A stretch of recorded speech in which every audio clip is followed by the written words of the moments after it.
আসসালামু আলাইকুম বন্ধুরা, আশা করছি সবাই ভালো আছেন। আমার মনটা একটু খারাপ।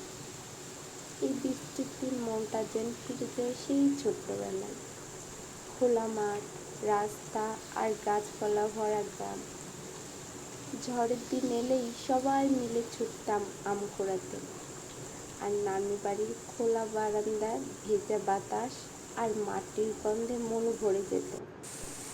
সাথে মুড়ি মাখানো আর চা, এক অন্যরকম অনুভূতি, সাথে পরিবারের ভালোবাসা, আনন্দ।